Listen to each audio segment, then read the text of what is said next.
అనుపమ పరమేశ్వరన్. స్టార్టింగ్‌లో ఈ మలయాళ భామని చూసి అందరూ కూడా ఏదో సంప్రదాయమైనటువంటి పాత్రలు మాత్రమే చేస్తుంది. హోమ్‌లీ లుక్స్‌తో ఉంది అని అనుకున్నారు. కానీ రోజు రోజుకి అనుపమ పరమేశ్వరన్ గ్లామర్ చూస్తుంటే పిచ్చెక్కిస్తుండడం చూసి గ్లామర్ బ్యూటీగా అయితే ఫిక్స్ అయిపోతున్నారు. అంతేకాదు ఇప్పుడు కుర్రకారుకి నిద్ర లేకుండా చేసేలా మరి 'టిల్లు స్క్వేర్‌లో' యాక్ట్ చేస్తున్నటువంటి సంగతి తెలిసిందే. అంతేకాదు సోషల్ మీడియాలో అప్పుడప్పుడు పెట్టే పోస్టులను చూసి కూడా అనుపమ పరమేశ్వర్‌ని ఏదో అనుకున్నాం కానీ ఇంకేదోలాగుందే అంటూ చెప్తున్నారు. సో, హోమ్లీ హీరోయిన్‌గా పేరు తెచ్చుకున్న ఈ బ్యూటీ ఆ ఒక్క జోనర్ నుంచి బయటకొచ్చి గ్లామర్ బ్యూటీగా పేరు తెచ్చుకుంది. సో, ప్రస్తుతం అనుపమ పరమేశ్వరన్ బోల్డ్‌నెస్‌కి పరాకాష్ఠగా మారింది. సో, ప్రస్తుతం అభ్యంతరకర సన్నివేశాల్లో సైతం నాకేమి ఇబ్బంది లేదు అంటోంది. 'దిల్ రాజు' వారసుడు ఆశిష్ హీరోగా నటించిన 'రౌడీ బాయ్స్' మూవీలోనే తాను మొదటిసారి తన గ్లామర్‌నెస్‌ని పరిచయం చేసింది.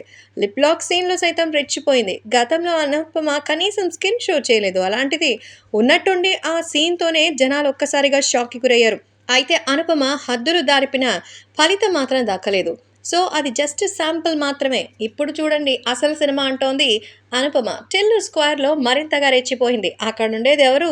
సిద్దు. కాబట్టి హీరో సిద్దు కార్‌లో రొమాన్స్ చేసింది. మరి దీంతో లాంగ్ టైమ్‌లో అయితే ఆ లిప్ లాక్ సీన్ చూసి అందరూ షాక్ అయిపోతున్నారు. 'టిల్లు స్క్వేర్‌లో' లెక్కకు మించి ఇలాంటి సన్నివేశాలున్నాయని ట్రైలర్ చూస్తేనే అర్థమవుతోంది. ఈ ప్రాజెక్ట్ ఒప్పుకున్నప్పుడే అనుపమ బోల్డ్‌గా నటించబోతుందని జనాలు కూడా ఒక అండర్‌స్టాండింగ్‌కొచ్చారు. అయితే ఈ రేంజ్‌లో అయితే ఊహించలేదు. బాలీవుడ్ హీరోయిన్స్‌కి ఎక్కడా తగ్గకుండానే ఈ సీన్స్ అన్ని ప్లాన్ చేసినట్టుగా అయితే సరిపోతోంది. అయితే ఈ దెబ్బతో అనుపమ హోమ్లీ ఇమేజ్ మటాష్ అని చెప్పొచ్చు.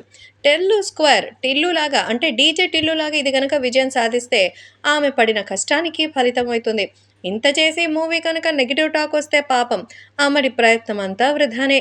'టిల్లు స్క్వేర్' ట్రైలర్ చూస్తే పక్కా బ్లాక్ బస్టర్ అనిపిస్తోంది. టిల్లుకి మించినటువంటి రొమాన్స్, కామెడీ, ఎంటర్‌టైన్‌మెంట్ ఇందులో జోడించారు.